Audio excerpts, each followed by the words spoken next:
Hello మిత్రులారా, సుమతి మరియు మాయారాయి కథను ఇప్పుడు విందాం. మాయా దర్పణం ఒక రహస్య ద్వారం. సుమతి, ఆనంద్, జానకి మరియు సుమతి అత్తగారు పండగ సెలవుల కోసం సుమతి సొంత ఊరికి వెళ్ళారు.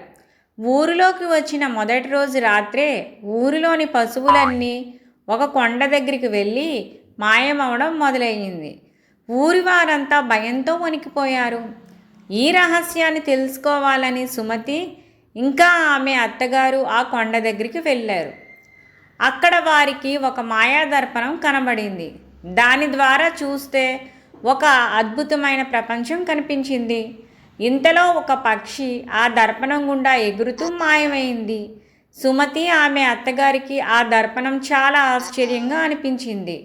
దాని రహస్యాన్ని తెలుసుకోవాలని నిర్ణయించుకున్నారు. సుమతి ధైర్యంగా, ఓ మాయాదర్పణమా, మా ఊరిలోని పశుపక్షాదులన్నీ నీ గుండా ప్రవేశించి మాయమవుతున్నాయి. అసలు ఎవరు నువ్వు? ఎందుకు అకస్మాత్తుగా ఇక్కడ ప్రత్యక్షమై మా ఊరి ప్రజల్ని భయాందోళనకి గురిచేస్తున్నావు అని అడిగింది.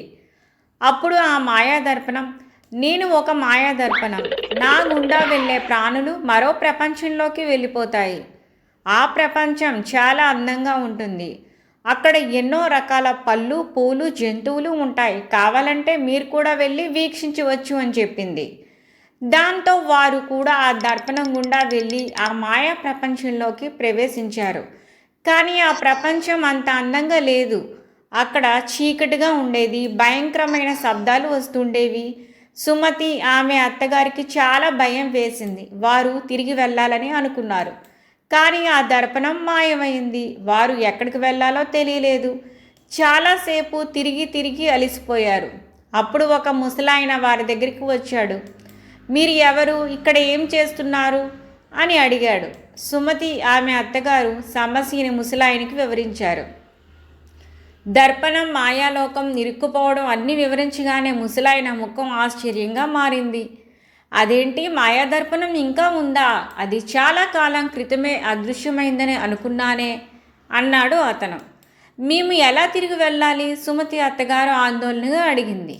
ముసలాయన వింతగా నవ్వి, మాయా ప్రపంచంలోకి ప్రవేశించడానికి ధైర్యం చాలు, కానీ బయటపడేందుకు తెలివి కావాలి. మీకు బయటపడే మార్గం చూపించగలను, కానీ ఒక షరతు ఉంది అన్నాడు.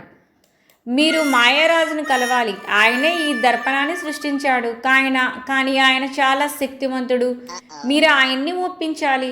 సుమతికి మరింత భయం వేసింది. కానీ తన కుటుంబం మరియు ఊరి పశువుల కోసం ఆమె ధైర్యం చేసింది. ముసలాయన వారిని మాయారాజు ఉండే రాజభవనం దగ్గరికి తీసుకుని వెళ్ళాడు. రాజభవనం చాలా భారీగా, భయంకరంగా ఉంది. లోపలికి వెళ్ళగానే ఒక సింహాసనం మీద మాయారాజు కూర్చుని ఉన్నాడు. అతని కళ్ళు ఎర్రగా, ముఖం కోపంగా ఉంది.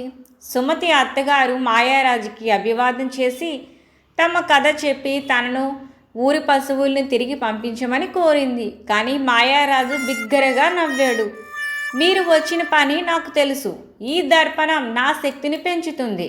మీరు వెనక్కి వెళ్ళలేరు అని భీకరంగా నవ్వుతూ అన్నాడు. సుమతి అత్తగారు నిరాశ చెందింది. కానీ సుమతి ఏమాత్రం భయపడకుండా ముందుకు వచ్చింది. ఆమె మాయారాజుతో ఎంతో తెలివిగా మాట్లాడింది. మీ దగ్గర మాయాదర్పణం ఉందేమో, కానీ మా దగ్గర అంతకు మించిన శక్తిగల మాయారాయి ఉంది. అది మా కోరికలన్నింటినీ తీరుస్తుంది. నేను కానీ మీ రాజ్యం అంతరించాలి అని కోరుకున్నానో, లిప్తకాలంలోనే మీ రాజ్యంతో సహా మీరు కూడా మాయమవుతారు అంటూ సుమతి ఆ మాయారాజును హెచ్చరించింది. ఆ మాటలతో తొణికిన ఆ మాయారాజు, మీకు మీ ఊరు పశుపక్షాదులతో పాటు ఇక్కడ ఉన్న సంపదలన్నీ కూడా తిరిగిచ్చి పంపిస్తాను. మీరు ఆ మాయారాయిని నాకు ఇవ్వండి చాలు అన్నాడు. అందుకు కాసేపు ఆలోచించిన సుమతి, ఇక్కడ ఉన్న మాకు చెందిన వస్తువులను మాత్రమే పంపివ్వండి చాలు, మాకేమీ వద్దు అనగానే, సరే అభిష్టం అని ఆ మాయారాజు అన్నాడు. వెంటనే ఆ మాయాదర్పణం ప్రత్యక్షమైంది. సుమతి అత్తగారు అక్కడ పశువులు, పక్షులతో ఆ మాయాదర్పణం నుండి బయటపడ్డారు. కానీ ఆశ్చర్యం ఏమిటంటే సుమతితోనే ఆ మాయారాయి కూడా వచ్చేసింది. ఎందుకంటే అది తన వస్తువు కాబట్టి. తమ వస్తువుల్ని మాత్రమే తమతో తీసుకుని వెళ్ళే అనుమతి ఆ మాయారాజు నుండి కోరింది కాబట్టి. చిన్నారులు, ఈ కథలో సుమతి తన మూడవ కోరికను కోరలేదు. తన తెలివితోనే ఈ జటిలమైన సమస్య నుండి తన ఊరిని రక్షించింది. కాబట్టి ఈ కథలో నీతి ఏమిటంటే, మనకు ఎదురైన సమస్యల నుండి బయటపడేందుకు మనకి ఎటువంటి మాయారాయి అవసరం లేదు. మన తెలివితేటల్ని సమయస్ఫూర్తిగా ఉపయోగిస్తే చాలు. ఈ కథ మీకు నచ్చిందా? సుమతి తన మూడో కోరికను ఎలా ఉపయోగించుకుందో తెలుసుకోవాలంటే మన తర్వాత కథలో తెలుసుకుందాం. అప్పటి వరకు బాయ్ బాయ్. సబ్స్క్రైబ్ చేయడం మాత్రం మరవకండి.